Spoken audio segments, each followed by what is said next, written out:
So welcome back and welcome to this session on a kind of wrap up first of recurrent neural networks. And then we are going to start with the next topic, which is about autoencoders. And autoencoders are a very popular way, it's an extremely popular method, which in a way, if you look at it from an overarching point of view, it's a way to reduce the dimensionality of the problem. Now, we are going to use autoencoders, which is one of our first encounters with unsupervised methods. We are going to use that as a way to catch two birds with a stone. And we are going to discuss something which is called the principal component analysis and see how that links with autoencoders. So autoencoders can become very complex because if you set up neural networks, it's very difficult to extract the mathematical properties of the method. But if we simplify the autoencoder part to some linear transformations of the data, then we can show that that corresponds to exactly the principal component analysis.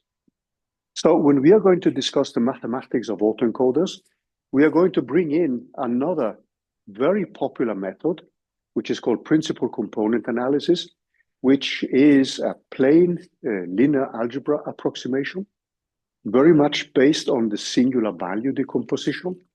And it allows us to make a clear connection with autoencoders. But then when you employ autoencoders, you are not going to use these very simple approximations because you would typically use advanced neural networks to do that.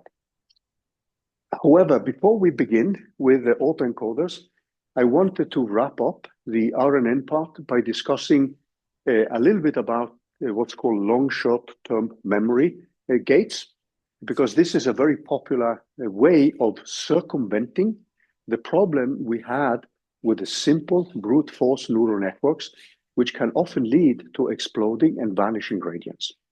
So last week, and I'm going to bring back some of the things we did last week, we did actually build our own code for an RNN. Now, an RNN in its simple form, using the backpropagation in time, is, although it's not that simple to implement it, you can follow the paths which we outlined last week. But the main problem is that it can easily lead to exploding or vanishing gradients, and it's not that suitable for long sequences. So the RNN, if we now look at it, and take a quick view on what we did last week. So if you now think of the standard neural network, which we have discussed up and down, then you would have a set of hidden layers where the different layers are connected with each other, but there is no connection between the different nodes in a given layer. Now, one of the things we discussed last time was actually the simple structure of a recurrent neural network, where we could now have connections at a given, if you think of every step here as a time step, this is a very easy way to think of a recurrent neural network, that you have some time series, and every time step there is an input X, so this could be some kind of external probe, which acts on the system at a given time t. Then you train the network based on this external probe, and this Y hat, which you see, is the output, which you produce from the training of the network. So at every time you can produce one output. And as we discussed last time, we could have what we called many to many, or that we have many inputs, and then we have just one output. So that's something which we call many to one. A pretty standard situation, if you do a measurements of time series, is what we call many to many. And here at every time step, you would have a measurement. So there would be some data set which you compare your output with. And in that case, there is a cost function which you optimize. And then you would collect all these cost functions, and that would be the global one. And then by doing backpropagation in time, you would then train the weights and the biases of the network. And this is essentially what we did last week when we went through the mathematics and how we can write a code based on the mathematics. So I'm not going to repeat what we did, but I just wanted to bring back because every operation here becomes very time consuming, and we need to store matrices for the weights and vectors for the biases, etc., at every time step, unless we cut the training of the gradient after a given time, and then we use the same weights and biases throughout the network. That is a typical approach, which is called truncating the training. But then still, there is the risk of exploding gradients, as we discussed, or vanishing gradients. And last week, we looked at all these different connections. So if you just look at one of these layers, you would then have connections between the previous layers to the new one. But then inside the layer, you can actually think of having many neural networks here. And if you just have one, you could also have connections between the nodes in the layer. So a typical hidden part here could actually be a neural network, or it could be a convolutional neural network, etc., etc. So you can make these inner parts more and more complicated. Then clearly, the deeper it becomes, the more times it takes to train it. Now, one way to circumvent this problem with the exploding and vanishing gradient is actually to replace these inner cells, as we would call them, with a cell which we can use for long time sequences where we actually don't store all the data. So we have cells which actually exit in case we have some simplified output. And we will discuss that in the coming now. I also wanted to remind you that if you scroll down here, besides the code, which we had here, there is also an example on how to use TensorFlow and how to use PyTorch for the same. I would also like to remind you of, as we have been discussing many times, if we now go back to the books which we have, there is a very good book by Rashka, as you know, and the chapter 15 of Rashka contains a very good discussions of RNNs. Then chapter 17 has a very short discussions of autoencoders. Actually, the one which is better is the one in Goodfellow et al. But we will discuss this in more depth today. And there are actually many nice examples. There is a book which I actually forgot to set up, and that is Foster's textbook, which I mentioned in the beginning of the semester. And in that book, in chapter 5, there's a very good discussion of LSTMs applied to, in particular, to sequences or language models. So these type of cells, which you see here, are very, very much used in large language models as an entry point. And also, there is a topic which I will probably not say so much about till we get to the end of the semester, just to see how much time we have, and that is about transformers. Essentially because my applications and my research has gone more into generative methods and discriminative methods, but applied to simulations of differential equations and quantum mechanical problems. That's where I have my emphasis. Although there are now people who use LMMs in quantum mechanical problems as well. So these fields are moving rapidly, but you will also see that when I discuss the long short-term memory case today, you will see that my knowledge is actually not much more than what you will find in textbooks, the way it's described, because I am not doing research in these fields. So the kind of Fingerspitzgefühl, as we would say with a good German word, is something which I lack in this field. There is also a interesting article which Jacob last week sent us, and that is about exponential LSTMs, which seem to perform actually very well. So there's a lot of research going into these directions here.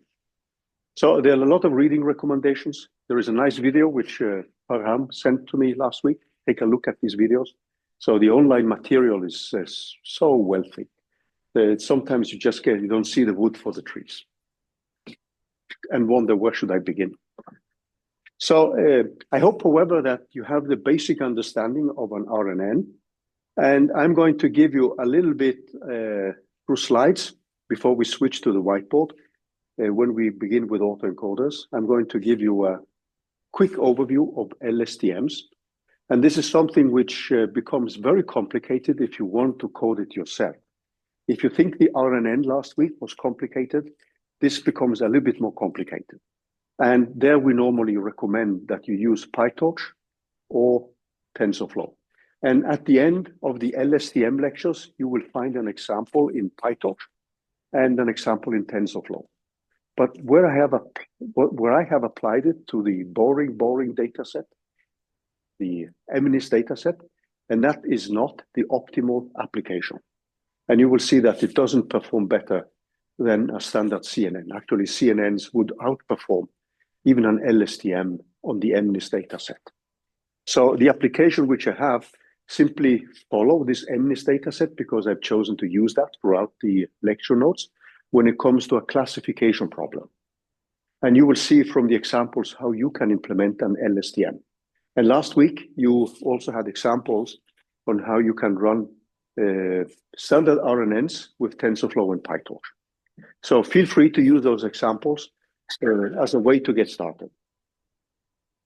There's one curiosity here, and that is when I run in my Jupyter Notebook on my laptop, when I run the TensorFlow code first, then the PyTorch code gets stuck. I don't know why. And I just have to restart it. So if you have similar problems, let me know. There's also something which I forgot totally. I promised to actually add more project descriptions, and I actually forgot to do so because I've gotten descriptions from other people as well. And I will remind myself of doing that. So this is something which essentially was introduced to overcome the vanishing gradient, the vanishing and exploding gradient problem. So when you implement it, the idea is actually to preserve information for a long time, because some of these time series can be pretty long. But also if you're looking at the natural language processing, you can actually have long periods which you want to process. So this is called a memory cell. And I will just give you the basic setup of these memory cells. It has a unit which gives a weight 1, which maintains its state. And that's something which helps in the vanishing or exploding gradient part. And information is stored in the cell by activating its write gate. And you will see later what we mean by these things. It's actually easier to see these things when you look at the basic setup here. So there are going to be if you look at these different boxes here, what we are going to have is something that, so this is one of the memory cells, and this replaces the standard hidden layer in a recurrent neural network. And there is a recurrent edge here, which has a desirable weight equal to 1. And this is meant to overcome the vanishing and exploding gradient case. And the value associated with this recurrent edge, they are normally collectively called the cell state. Now, the cell has information from a previous time step, and this is modified to get the cell state at the current time step, which is this one. So without that one being multiplied directly by any weight factor. So just note now that this is the previous cell state, and this is the new one, and that is not multiplied by any factor, but there is a screening inside here. So the flow of information in this cell is actually controlled by several computational units, which also have, and everything you see here are actually weights and biases which need to be trained. So the way this runs is that you have these different cells which are controlled by these computations here. These are often called gates, these boxes which you see inside here. And we are going to look at this slightly below here, and you will also see the mathematical expressions which one needs to code and which one needs to train. And again, this will be trained by backpropagation, as usual. So there will be a feed-forward pass, and there is a backpropagation pass. So this point here is an element-wise multiplication, as we discussed last time. often called the Hadamard multiplication. This is an element-wise addition.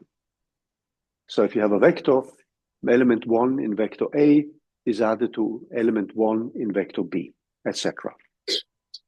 And then this x of t here is actually this input, the external probe, which we discussed, the same one as we had last week, if we go back. So this will correspond to this x of t, which you see here. And this one is now receives information from the hidden layer, from the previous cell, and it's fed in here, and then into this cell here, which is called the don't remember what it's called now. I just have to, the forget gate. That's the name of it. Correct. Okay. There's so many gates that I get lost myself here in all the gates here. So every one of these boxes here has an activation function, and typically the standard setup is a sigmoid here and a tan H here, and we're coming back to what these are doing. And these units of computations with sigmoid activation function, they are plus the tan H, they are normally called gates here. And if you open it up, so the first stage is normally called, this part here is called what a forget gate. So if you think of this as a sigmoid, it modulates the input with some weights. It has another set of weights which takes the input from the previous cell plus a bias. So this F here produces an output which is then fed into the previous cell stage. And the thing is that the first stage, you combine the input at a given time and the hidden cell state input at time t-1, and it passes through the sigmoid activation function and then performs an element-wise multiplication, which is denoted by this one. Now, if you think of a standard RNN, this box here, which you see, with a typical hidden layer here, is something which now is being replaced by this long short-term memory box, which is up here.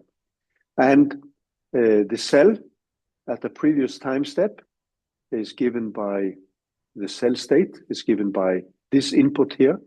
And then we have the final output at the current time step. There is also an output here, which goes to the next layer, to the next time step. Remember also that here we can have many, many hidden layers.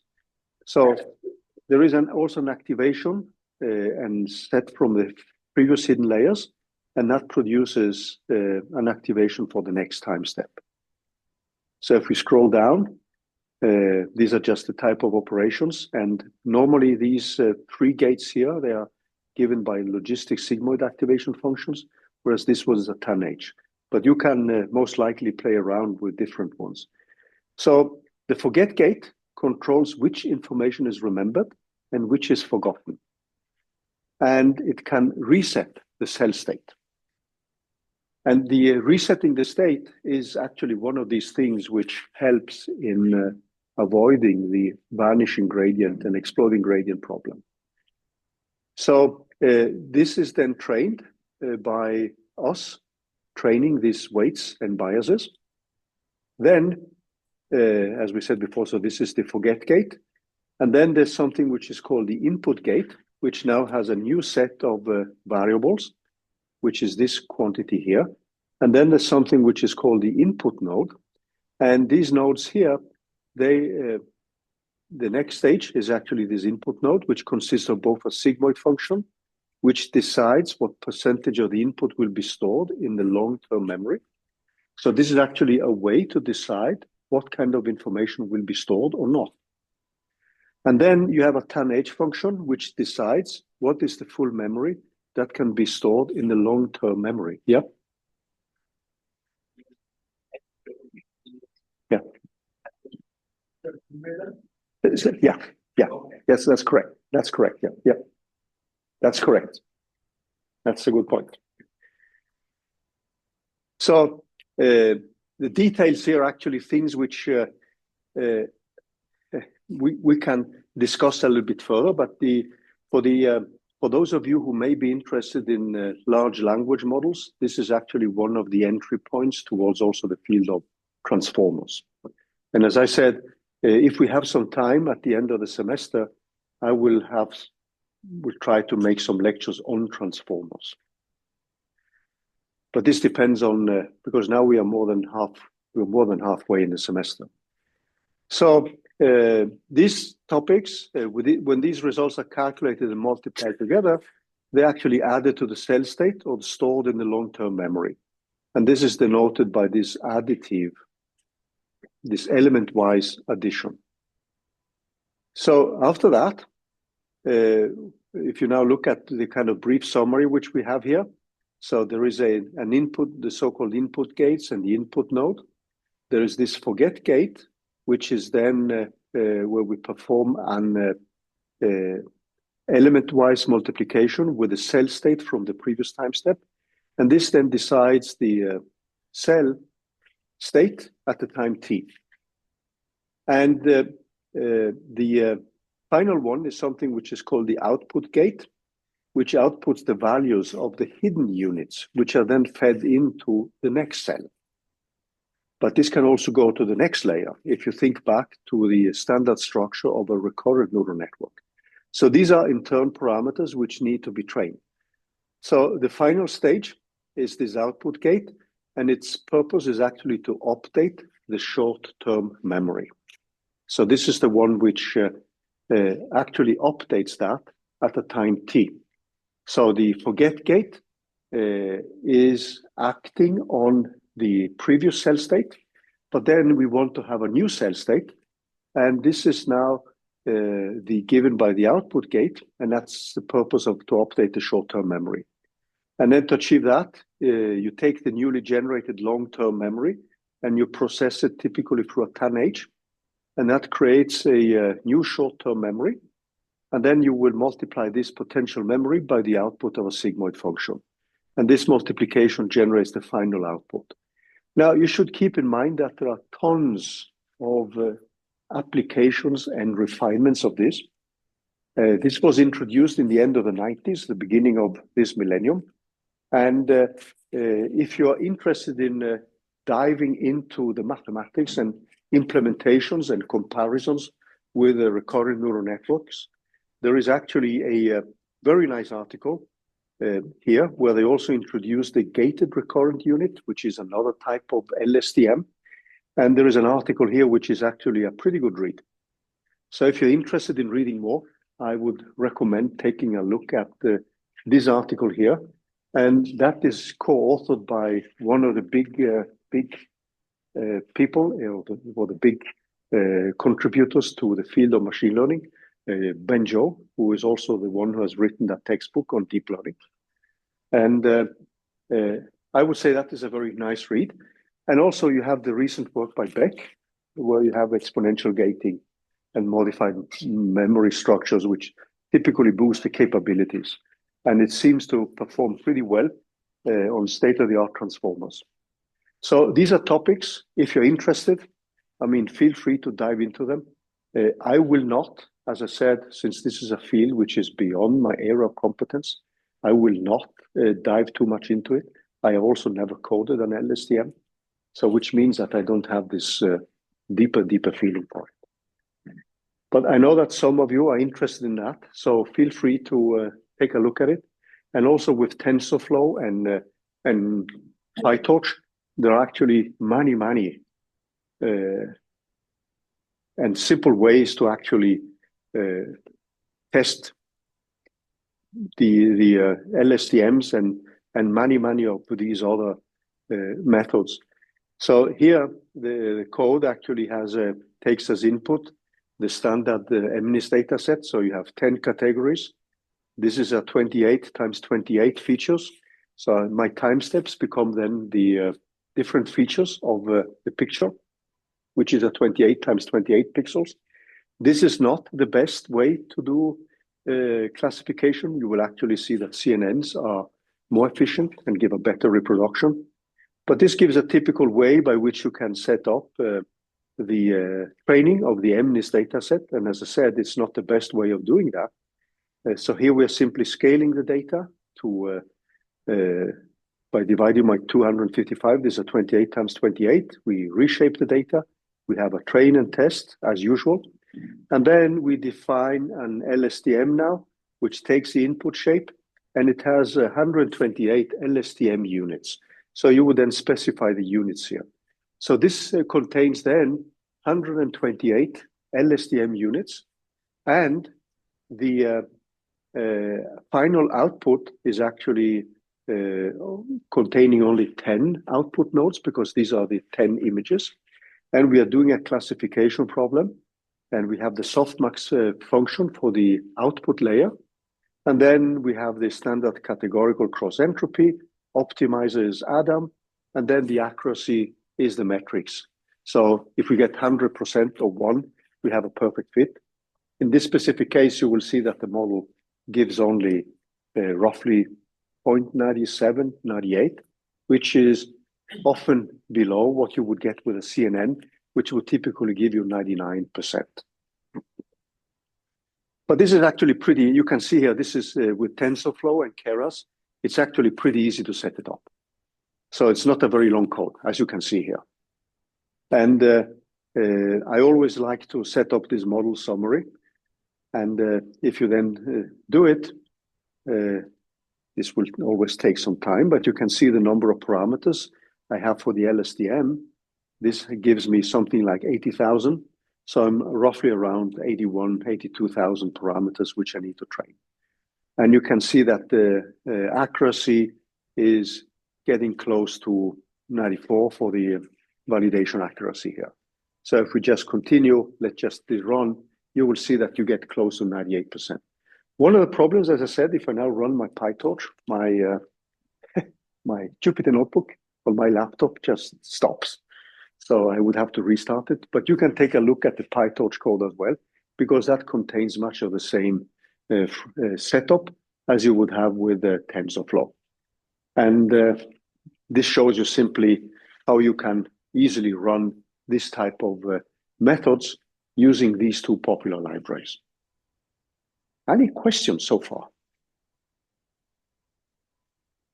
Okay, so this is roughly where I'm going to stop with the RNN part. And the thing I wanted to start with now is actually the discussion of autoencoders.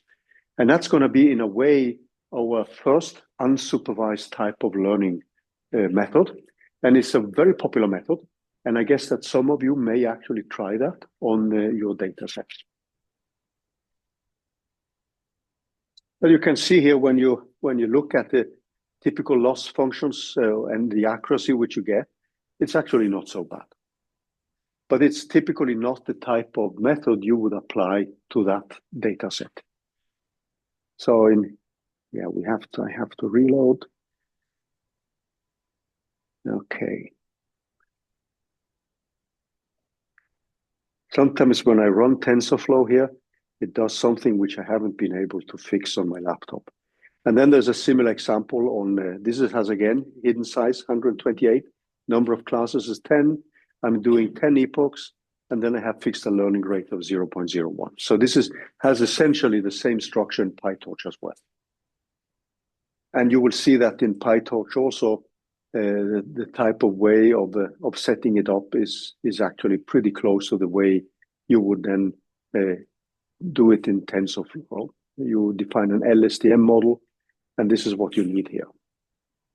So I leave this to you to play around with a little bit. But what I wanted to do now is actually to talk about autoencoders, because that's what I think is it's a very interesting method. And I'm going mainly to switch to the whiteboard, but I wanted to give you some of the words first. So it's a very efficient way of learning the efficient representations. So when you look at autoencoders, the way you can think of it is as a way to perform dimensionality reduction. So because we often have many, many degrees of freedom, and then we want to find a way to squeeze down the dimensionality of the system.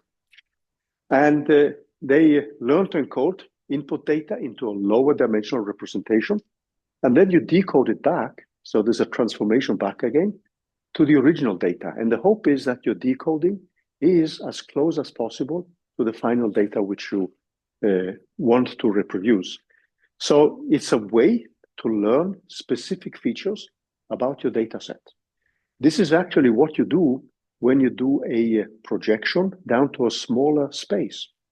Because then if you do it in a linear algebra term way, which you will see now, so the way I'm going to link autoencoders with the principal component analysis is just simply through a linear algebra example.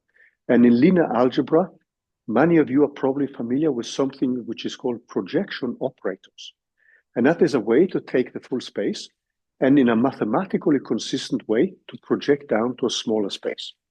Now, understanding which features are important is, if you can do that, that gives you a way to learn some latent features, as we say here, or some hidden structure in your data set. This is not hidden. So sometimes if you think of a neural network, you have a fit to your data. And this fit contains millions of parameters. And when you want to ask yourself, what do these millions of parameters mean?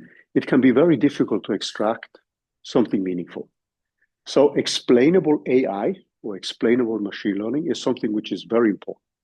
And autoencoders are methods which, in principle, allow us to try to extract some latent features, which we hopefully then can relate to the scientific problem which we are looking at.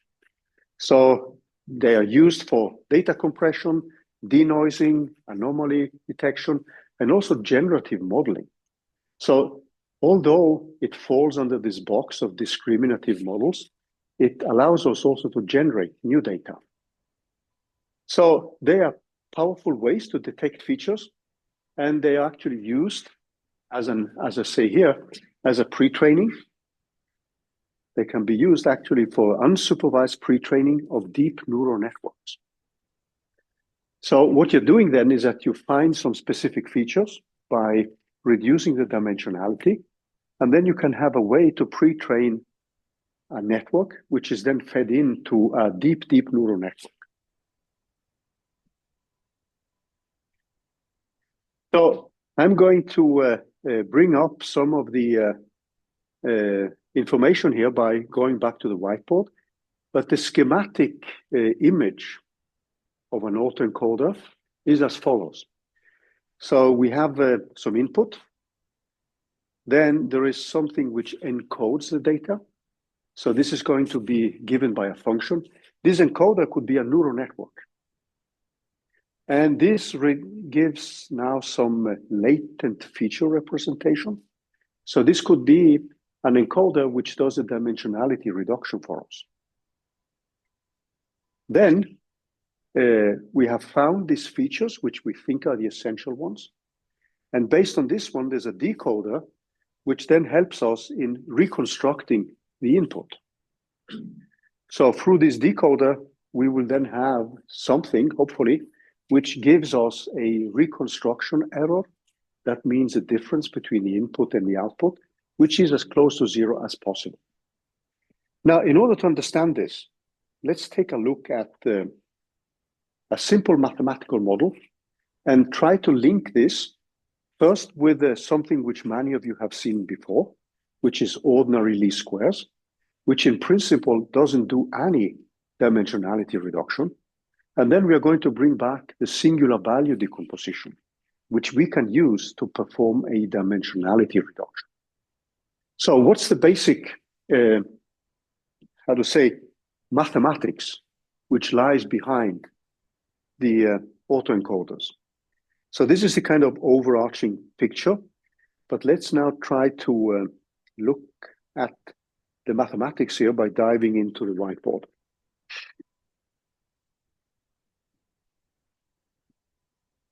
So if we look at this autoencoders, let's just make a drawing here. So we have some input variables. So I'm just going to try to, and you know my drawing skills are not the best ones. So I have some input, and let's just call this y0, y1, down to some y of n minus 1. And this could be the pixels of an image, or it could just be some data set which we have available. Then there is an encoder part. And I'm just going to write this through a function which I'm going to call H. So this could be nodes in a neural network. So as I said, this could actually be a neural network, M-1. It doesn't need to have the same dimensionality. This is now fed into the encoder. So the arrows here are now meant to indicate that there is an encoder part where we feed in the input. And then there is a latent feature part.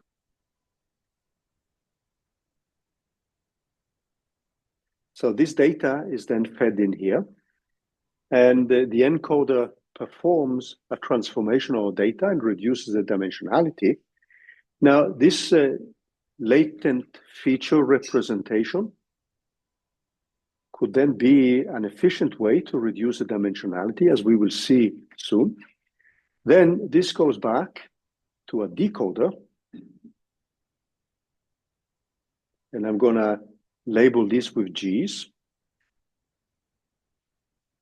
And we could go to a G of L-1.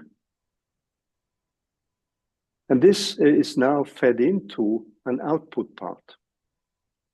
And this output should have the same dimensionality as the input, because we want obviously to compare the final output, which we have as a tilde. So this is what the model produces.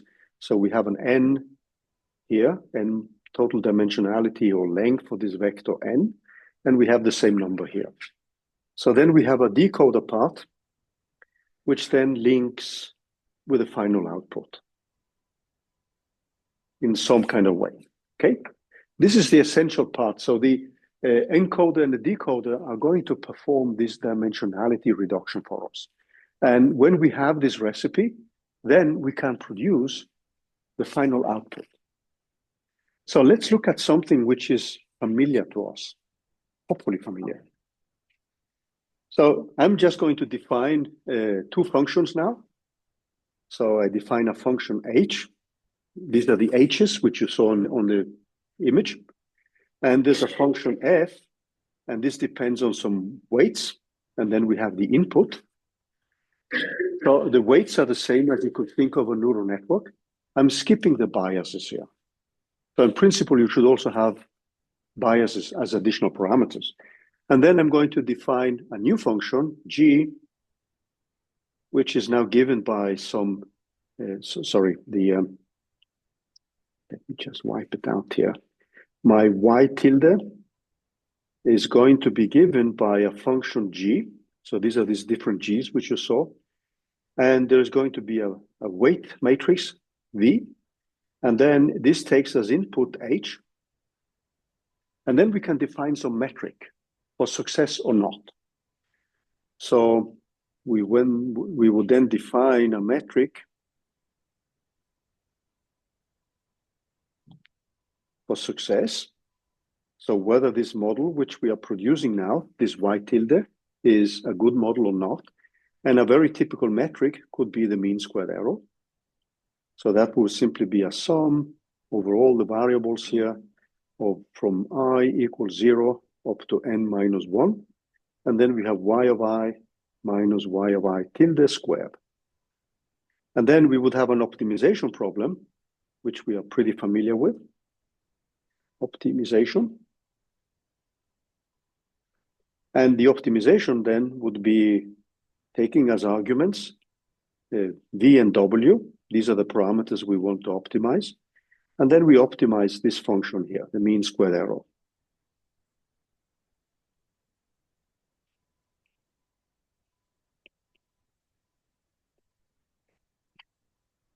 Now, what I want to do now is actually to connect autoencoders with the principal component analysis. Because this is a method, the principal component analysis is a method which we can understand in terms of linear algebra methods. So I think it's also important because the principal component analysis is perhaps for many of you something which you may have heard of, but you haven't studied it. In FYS 4155, we didn't deal with the principal component analysis. This is a very important method to actually reduce the dimensionality of a problem. And it's useful to have seen it. And the principal component analysis gives us a direct link if we have a simple function, h, or rather f and g. So what we are going to do now is to make a link with principal component analysis, link with the PCA, principal component analysis, and then I'm going to use the acronym AE for autoencoders. So this is going to be an S here. So the kind of example which we are going to look at now, so as I said, I want to catch at least two birds with a stone. I'm now simply going to assume that there is a linear connection. So there is a matrix, a magic matrix, which now transforms my data like that. So that's a plain affine transformation, is a matrix vector multiplication. Then I assume that G, this function, is then given by a similar affine transformation where I have a matrix V times H. So that means that my model is simply going to be given by V times W times Y. So the optimization problem, which we put up earlier, argmin of W and V, is simply going to be given by us optimizing this function here, where we now have 1 minus, and then I have V times W multiplied with Y, and this is squared. So that's my optimization part. So the autoencoders are in general non-linear. So in this case, we made a linear model. So let's just frame that in here, because it's linear in the unknown quantities W and V. So this is linear. But we need to keep in mind that these autoencoders are in general not linear.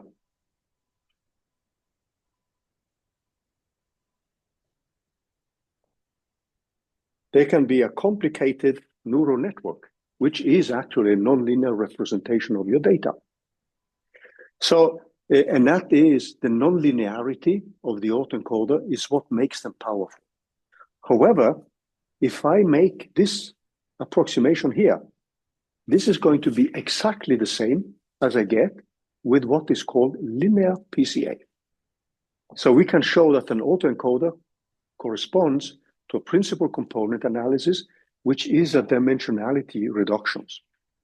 So mathematically, this problem which we have here is the same as finding an optimal subspace, which is given by the principal component analysis.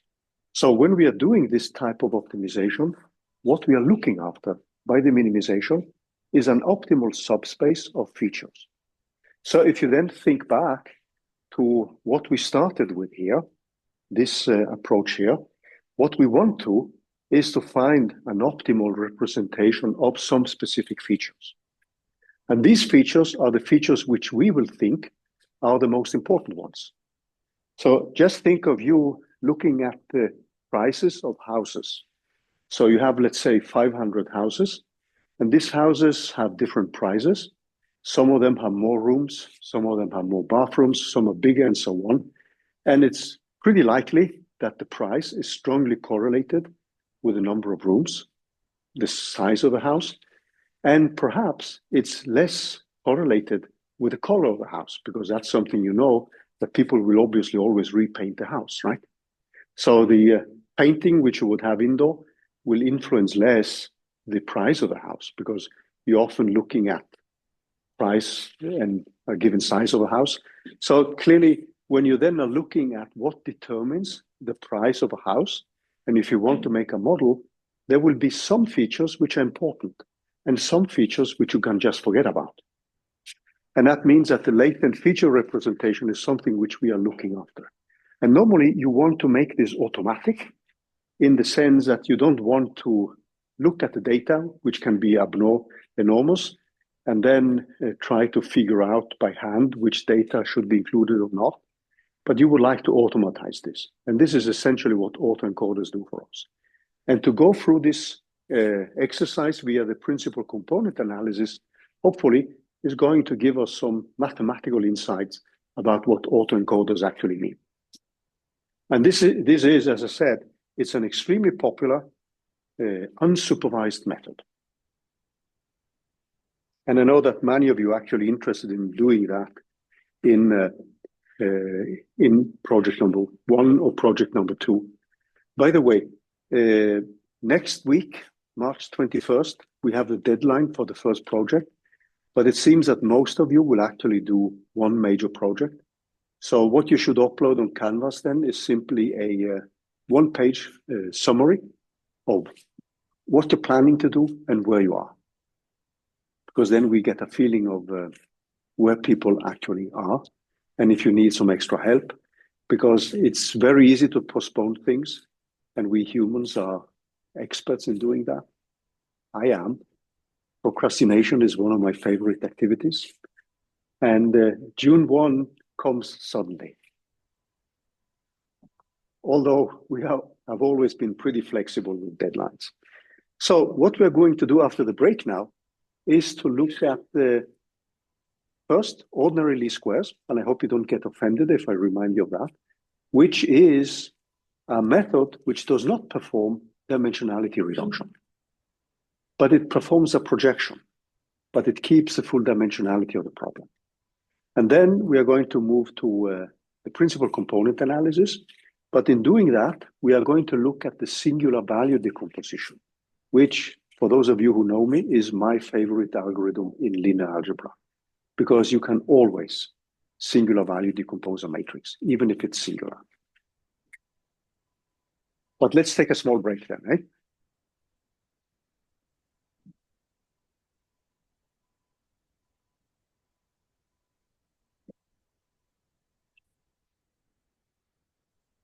So welcome back.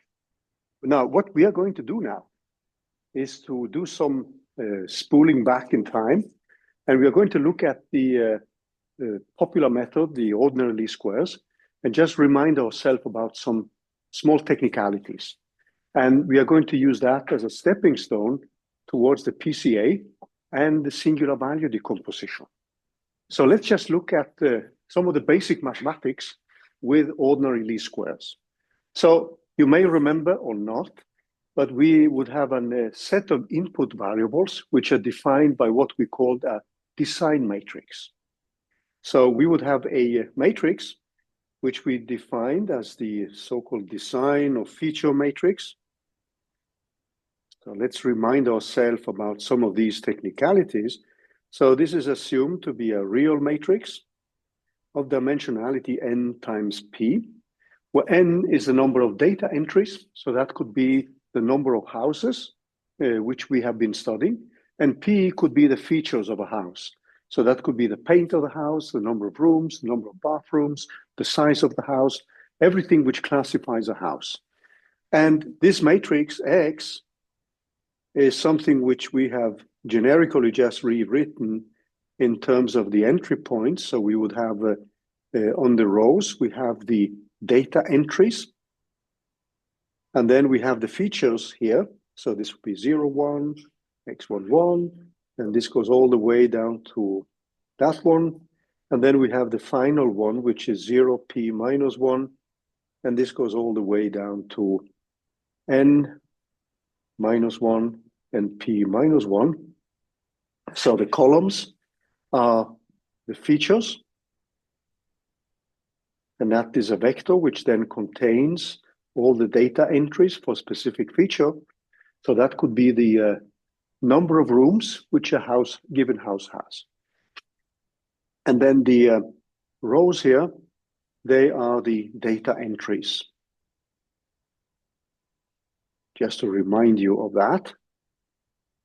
And if we do ordinary least squares, we have actually an analytical solution for the optimal parameters, which we call theta or beta, whatever we want to call them. So ordinary least squares, OLS, gives us a model which is given by this matrix. So it's a linear model. This is called linear regression, simply because there's a linear dependence in terms of the optimal parameter. And we can find that this optimal parameter theta, when we optimize the mean squared error, is a quantity which is given by 1 over x transpose times x transpose times y. So y is the output which we want to reproduce. Okay? And I'm not going through the derivation of it because we have done that in a previous course. So I'm just simply stating it. So the dimensionalities, if you now look at these dimensionalities, this is a matrix of dimension p times p. This is obviously a matrix of dimension p times n.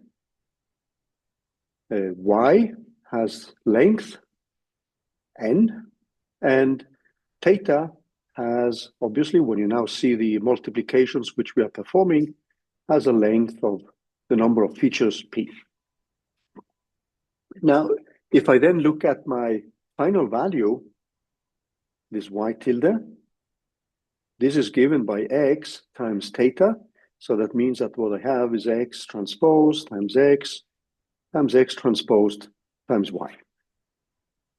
Then I can define this as a matrix, which I call for matrix A. This matrix has, and you can show that quickly, has a very interesting property, and that is that A squared, if we just call this a hat here, is actually equal to the matrix A. So this is normally called this is a definition of what we call a projection operator. So this A acts as a projection operator defined by the column vectors of the matrix X. So when we then look at, for instance, the mean squared error, which is given by y minus y tilde, this is the entry point, and I'm writing this as a norm 2 squared.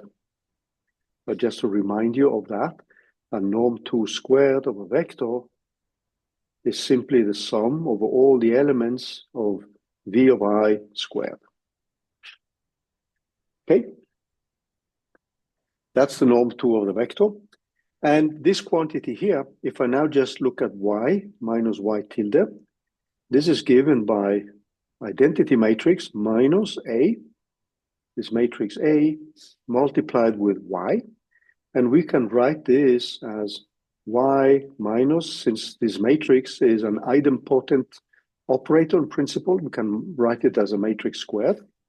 And now we can say that this A squared is the same as V times W, which we had from the autoencoder, from a linear autoencoder, linear AE. So in this specific case, we are not performing any dimensionality reduction. So there is no reduction of dimensionality.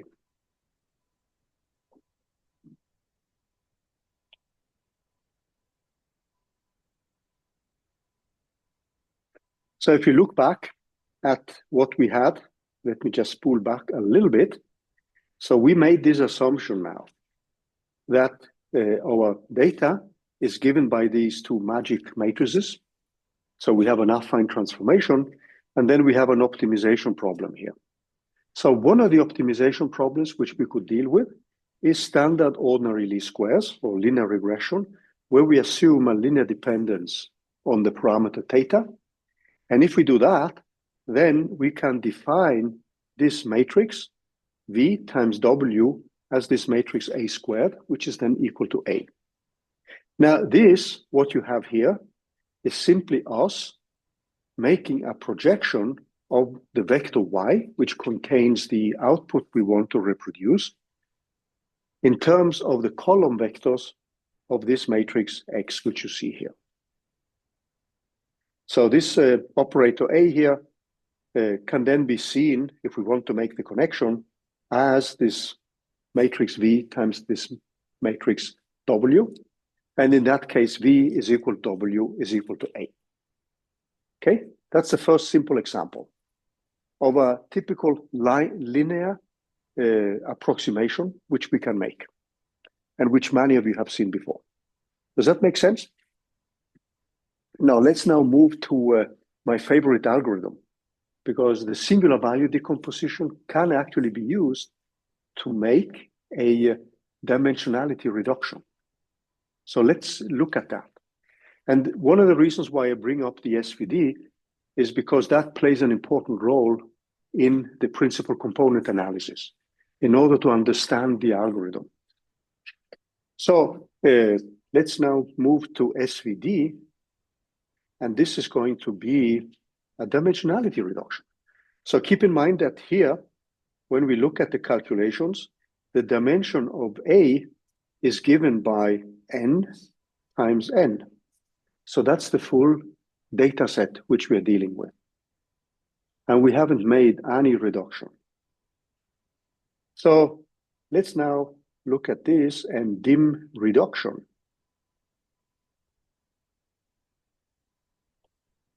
So let's take this matrix X, which we assume to be a real matrix with dimensionality n times p. N is the number of data entries and p the number of features. Then the singular value decomposition says that we can decompose this matrix X in terms of a diagonal matrix times two orthogonal matrices. So the orthogonal matrices, so this U times U transpose, and I'm assuming that everything is real here, but they could be unitary. This is the same as V times V transpose, which is again the same as V times V. Now U has a dimensionality which is given by n times n. V has a dimensionality which is given by d times p. And this d contains what's called the singular values. So D is then a matrix of dimensionality n times p, and it has values lambda 0, lambda 1, down to lambda p minus 1, and then there are zeros. Now, you know that if a square matrix is diagonalizable, invertible, etc., these are the same thing. This essentially means the same. We normally call this a normal set of matrices, but we can have matrices which are singular, where the determinant is 0, or where we have 0 eigenvalues. In that case, if we have such a matrix, we cannot perform a standard transformation like a lower and upper substitution of a matrix. So any square matrix which is not singular can always be decomposed in a lower triangular matrix times an upper triangular matrix. However, if the matrix is singular, it cannot. However, any matrix, any square, non-square matrices can be singular value decomposed. Now, what you're going to see now is that we can actually perform a dimensionality reduction, but I should say that, so these lambdas are called the singular values. You can order them as a descending series or as an ascending series. So you would typically have, if we decide for an ascending series, descending, sorry, lambda 2 up to lambda p minus 1, they are larger than 0, and then you have zeros for the rest. So a typical example of such a matrix could be a matrix which looks like this, like 2, 0, 1, 0, 0. So that's a matrix which has dimensionality 3 times 2.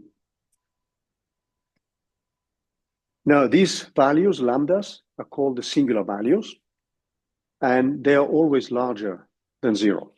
And this P defines then the rank of this singular value decomposition. So I'm not going through the derivation of the theorem, but what we can see now is that we can rewrite the ordinary least square result, where we got y tilde is given by x times theta optimal, which is then given by x of x transpose times x times y. Now, obviously, ordinary least squares, you can see that runs into problems if we cannot invert that matrix, which can be the case if you have dependencies between the columns or the rows of the matrix X. Then you would typically often run into problems with singular matrices. Now, the matrix X, if we now use the singular value decomposition in terms of these three matrices, we can rewrite this y tilde as u times d times v of t, and then we have divided by v of d of t, and then I have u of t, and then u, and then I have d, and then I have v of t, and this is multiplied by v of dt of ut, and multiplied finally with y. So this looks like an extreme overcomplication, okay? But you will see that this simplifies, and we can actually rewrite this vector y tilde in terms of an effective set of degrees of freedom. So we can see that as a kind of dimensionality reduction, but not of the features. Okay, so if we now look at what we have here, we can now rewrite this term which we see here, because that's just nothing but the identity, because we have these matrices which are orthogonal. So this matrix which you see here, U is orthogonal and V is also orthogonal.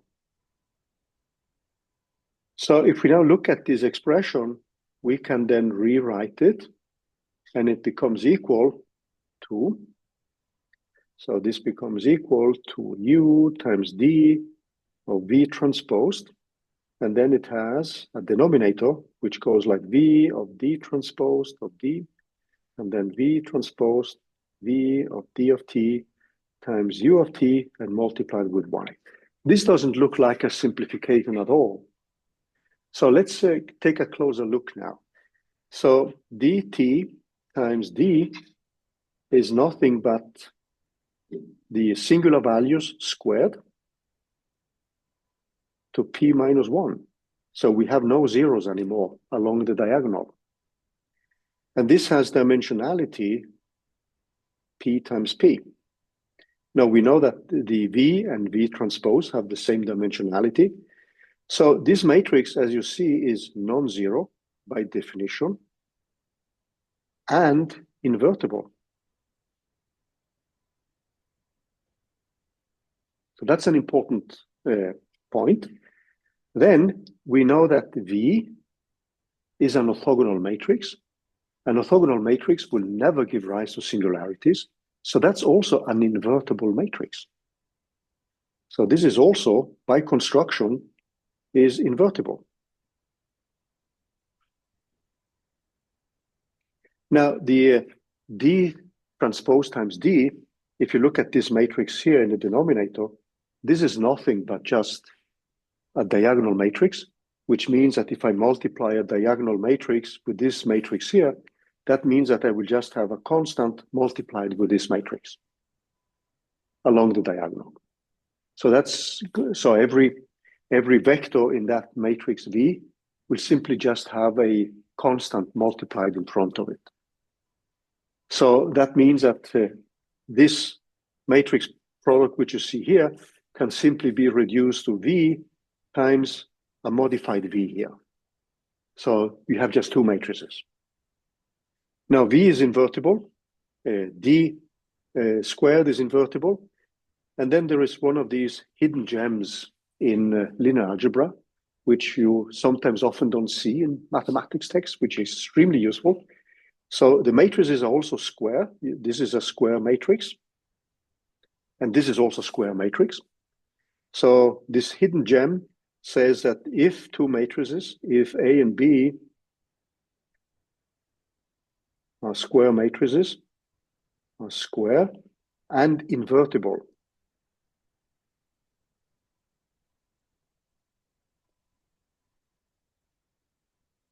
matrices,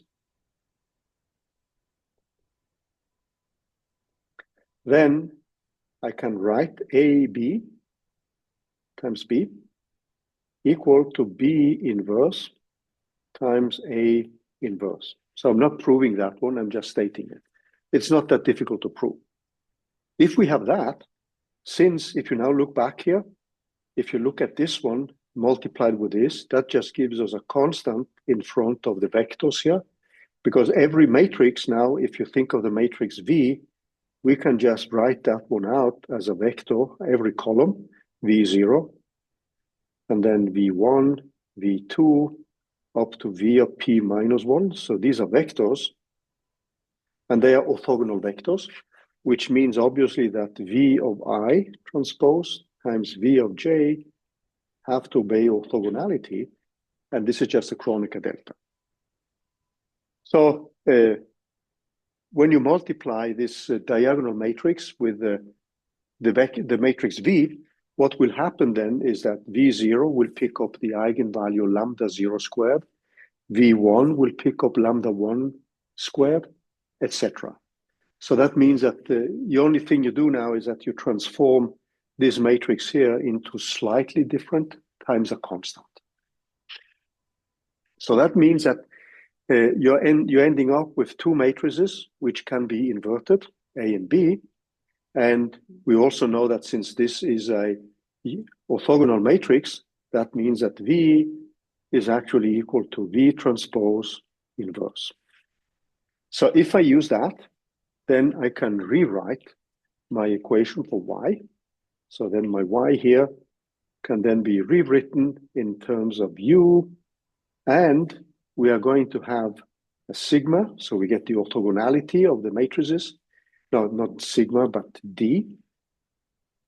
This matrix D, and then I'm going to have 1 divided by D transpose times D, and then I'm going to have a D transpose times U of T multiplied with Y. Now, these matrices here just contain diagonal ones, so you can actually show easily that they will just cancel each other. But now comes a very important thing, and that is that this matrix here has actually dimensionality n times n. Now, this matrix which you see here has, however, dimensionality p times p. So what happens when I now perform these multiplications is that I will have zeros for the vectors here, for all the vectors where n is larger than p. You can see that if you perform the matrix multiplications. That means that since these terms will cancel when you set them up, however, we have to be careful, or not cancel, but they will just, yeah, we can just take them away. But then we are left with U times U transposed, which then run only up to P. So that means that what I get then is a sum from I equals 0 to P minus 1 of U of I transposed multiplied with Y. Now remember now that this is an outer product, so this is a matrix. Instead of running up to n, we now keep only the terms which corresponds to the singular values, which means that we, if you think of a dimensionality of n, we have performed a dimensionality reduction. Now, this matrix which you see here is also a matrix which acts as a projection matrix. So you're projecting out p components from the vector of the full vector y. So in a certain sense, you can think of this as a kind of dimensionality reduction. Now, I'm bringing this up because I need it for the PCA discussion. So this is something which you can see as a kind of small intermediate step. about the singular value decomposition. This is not what we do when we do the singular value decomposition. No, sorry, the principal component analysis. I'm just messing up here. Because when we do the principal component analysis, what we are going to do then is just to keep some of these eigen or singular values. And we are going to show now that these singular values which you have can then be related to the variance of the problem. And the variance is related to a matrix which is called the covariance matrix. So there are some small steps. I brought this in the singular value decomposition because we are going to need that one. But then the principal component analysis is a method which we can use the singular value decomposition on, but we can also derive it from another point of view. So there is a geometric derivation and there is a statistical derivation. So let's, after this technicality, let's now look at the basics of the PCA. Now, in principle, in this PCA, what we want a dimensionality unter dim m, which is smaller than the number of features. So if you're doing, let's say, cancer research, and you're looking at the specific sequence of your DNA, there may be millions of features, but perhaps there are only 10 which are important for that type of cancer. So if you're going to invert a matrix of 1,000,000 times 1,000,000, this is something which will lead basically to an intractable problem for you. But if we can reduce the dimensionality to some 100 features, which are relevant ones, then we can actually use these features in a machine learning algorithm. So the PCA, the way you can look at that one is a way to reduce the number of degrees of freedom or the number of features, and then use these in the training of, let's say, a neural network. So instead of 1,000,000 features, you reduce that to 100 or 1,000, and then run through it. So let's now see how we can link these different things. So what we are going to end up with the PCA is that this singular value, which you get from the singular value decomposition, is something which we can link directly with the variance. And then we need to introduce topics like the covariance, etc., etc. So what we want now is, in principle, so we want to minimize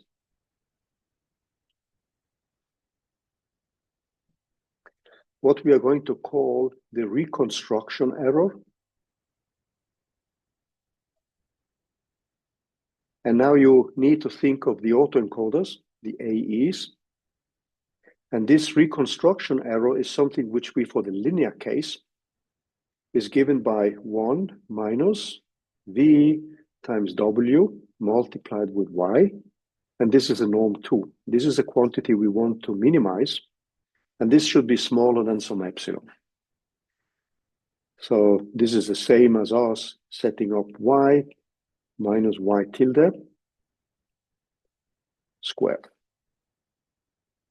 where Y is the quantity we get from either PCA, principal component analysis, or we can get it from an autoencoder.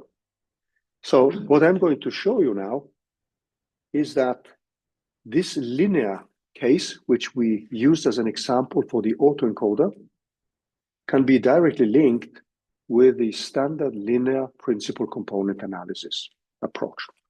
So let's try to go through the mathematics here. So we are going to show that the linear AA, which is given by this affine transformation, corresponds to what we call a linear PCA. The linear PCA. So let me just bring that back here. Okay. And you can, if we now want to work a little along these lines, you can see already that if we take the SVD, what we have then is that V times W of Y is then equal to the matrix U times the matrix UT times Y, where this matrix here has dimensionality N times P times N. So we are just dealing with the first P components, which include only first P components.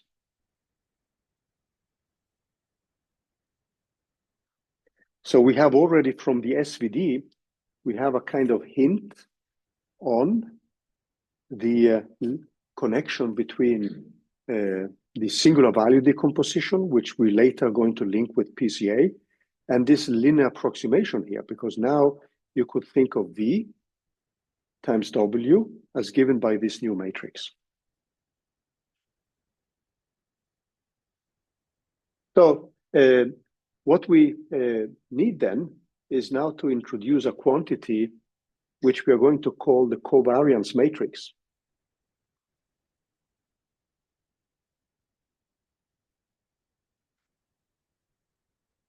So we go back to this matrix X, which has a dimensionality N times P. And we know that the matrix can then be written out in terms of vectors. So we have an X0, we have an X1, and this goes all the way up to the features which we have.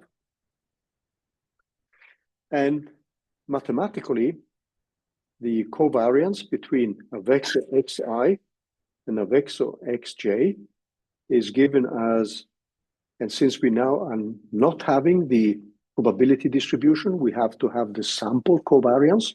So this is called the sample covariance because we don't know the underlying probability distribution. And this is given by xki minus a quantity xi here, which is the average value, multiplied with xkj minus xj. Now xi, the way it's set up, so these are vectors, so let's put an arrow on it. This vector is just given by x0i, x1i, all the way down to xn minus 1i. So that is one of the vectors which you would have in here, an x of I. Then the other quantity which I have, this xi bar, that is the mean value for that specific column. So that means that I have a sum over k, and this is xk of I. Okay? Any questions so far? So some of you have seen this already. So what I'm going to do next is to now redefine, and this is something which many of you have encountered in machine learning as centering / scaling. So you can always center your data around the mean. That's one of the tricks you use often to avoid you fitting to data which can have outliers. So you can often shrink the data set to a smaller region when you subtract the mean value. So if you remember or have encountered topics like centering / scaling of the data, this is something which you would commonly do. So we would then define here an xk tilde, which I'm then going to redefine. So this is actually xk of I minus this mean value. But then I'm going to replace that with simply xki for plain laziness. Okay? So when you now look at the values of this covariance matrix, they have already been scaled. or centered. Suppose now that the matrix X is just given by two vectors. So I have x00, x10, x20, and these are now centered around the mean value. And then I have an x11 and an x21 here, like that. So that means that I just have two vectors, x0 and x1. Then I can calculate the covariance of x0 and x1. And that is simply, if I now use a formula, this is going to be 1 divided by 3, since I have 3 entries. And there's a sum over xk0 multiplied with xk1. And remember now that I've used this redefinition here. So that means that I've subtracted the mean value in here. I'm just doing this for simplicity, but you will see that this is almost done by default. Now, if you look at what you get then, you get 1 over 3, x00, x01, plus x10, x11, plus x20, and x21. That shouldn't come as a surprise, right? Now, if you then look a little bit more closer at this, you can see that this is nothing but you setting up the vector x00, x10, x20, and then multiplying with x01, x11, and x21. And this is, again, 1 divided by 3, 1 divided by 3 by x0, the vector transpose, times x1. Okay, let's leave this a little bit. This is just a technicality, but you see now that you have a more compact way of rewriting this covariance between two vectors, okay? So the covariance for two specific vectors is obviously just a number, right? But then I can define what's called the covariance matrix. And the covariance matrix will then be something which includes both the diagonal, so that means the covariance of x0 times x0, the covariance of x1 with x1, and then x0, x1. That defines a quantity which is called the covariance matrix. And the covariance matrix is actually used as a very useful property to find correlations in your data set. Because if the covariance is different from 0, that means that these data are correlated. So if you have identical and independent distributed events, then the covariance for two quantities, x0 and x1, is automatically equal to 0. But let's now set up the covariance matrix, because this is what is going to bring us back to the calculations of the variance, which we will use in the principal component analysis. So I'm now going to write the covariance matrix. So this should be an uppercase letter X.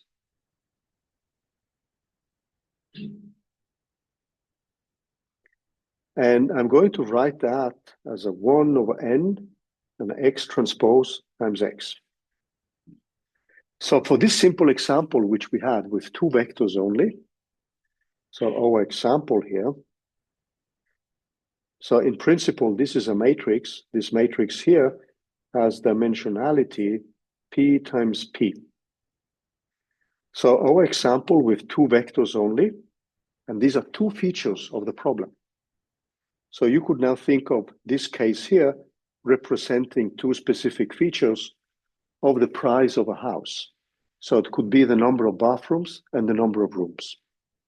So you just reduce everything to just two features. So the covariance matrix is then given by, now okay, it seems it's Y. Okay. So the covariance matrix for this specific example takes so this should be an uppercase X, This is simply 1 over n, and then I have x transpose, the vector t times x, and then I have x transpose of t of x1, x, these are vectors, the column vectors, x1 transpose times x0, and then I have x transpose, like this. In general, you have many more features. So if you have 10 features, this would be a 10 by 10 matrix, etc., etc.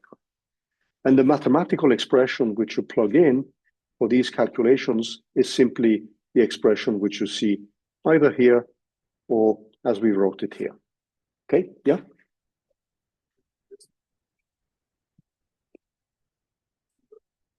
The diagonal is a question for you online. The diagonal does not become 0.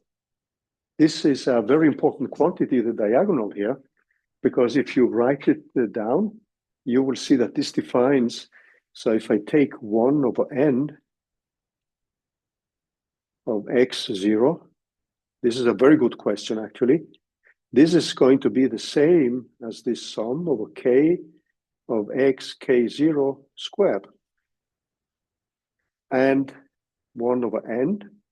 And if I now plug in this correct definition of it, it actually xk of 0 minus x0, the average value.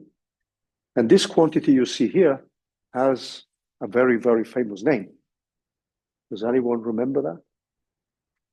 The variance, exactly. That's the variance. So what we get then is that the diagonals will just be given by the variance. So we can rewrite this in the following way. So we would then have a matrix, which then is given by the variance, which I will write like sigma squared, 0, and sigma 1. And then I have the covariance of x0, x1, the vectors. And then I have the covariance of x1 of x0. Now let me just make this one a little bit tidier. So this is sigma 1 squared, where sigma I squared is the variance. This is a sample variance. And it's not the exact variance, because we have a sample of data. If you know the probability distribution, you can calculate the exact variance. So, and this is in our case given by x of I transpose times x of I divided by n. Now, the problem with the variance and the covariance is that they can take large values. So what is pretty common to do then is to scale it by dividing by the variances. So what is common then is to define something which is called the correlation matrix.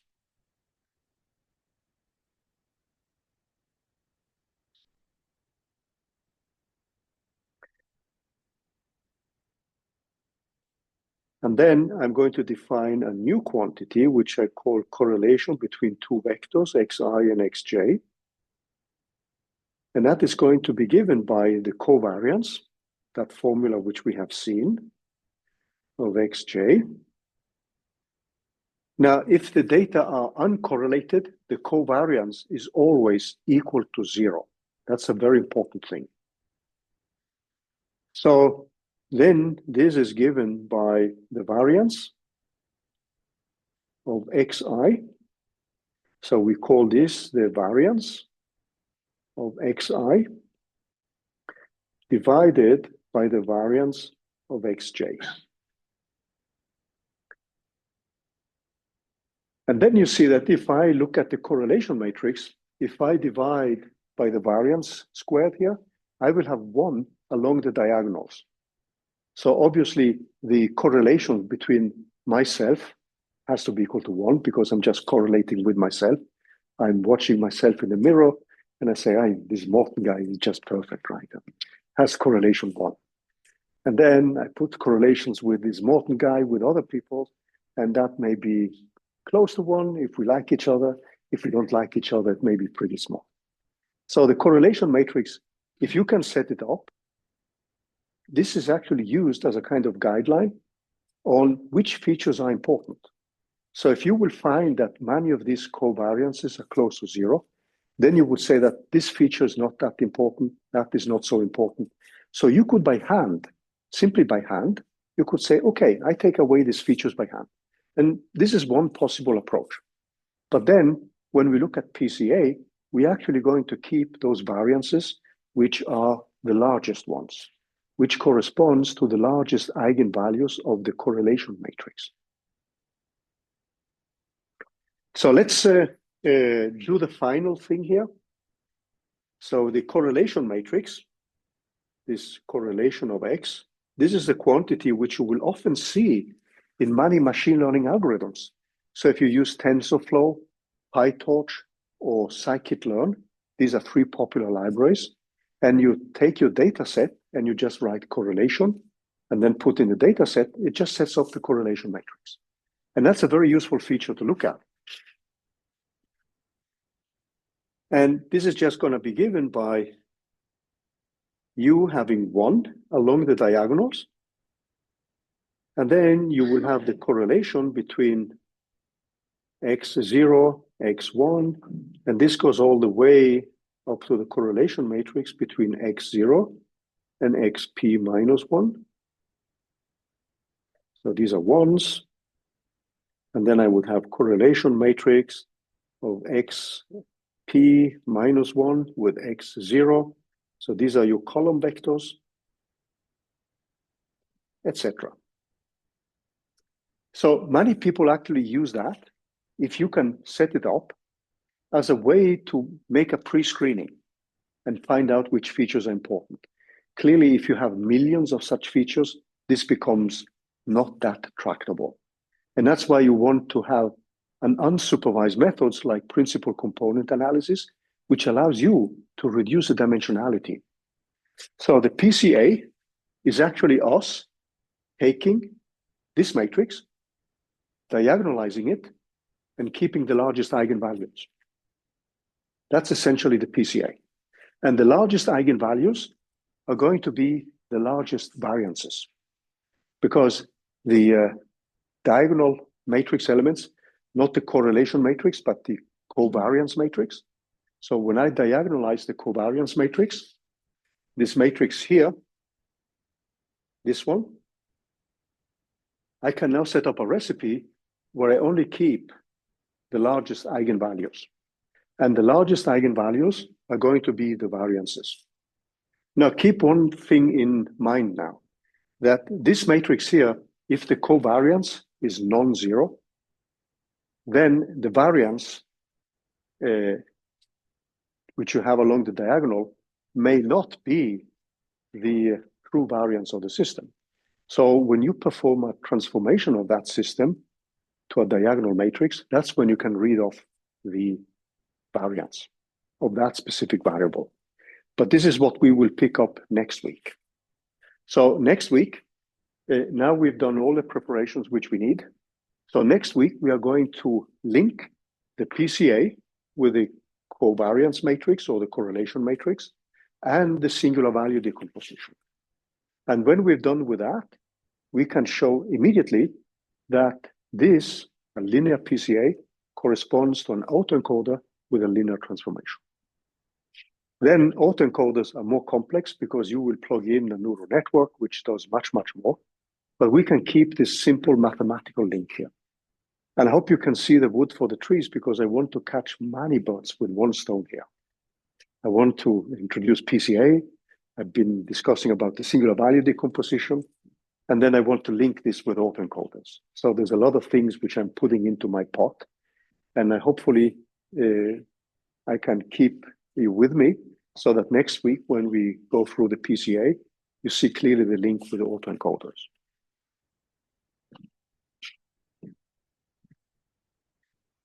Okay, so I'm going to stop here. And for those of you who want to stay with the lab session, feel free to remain.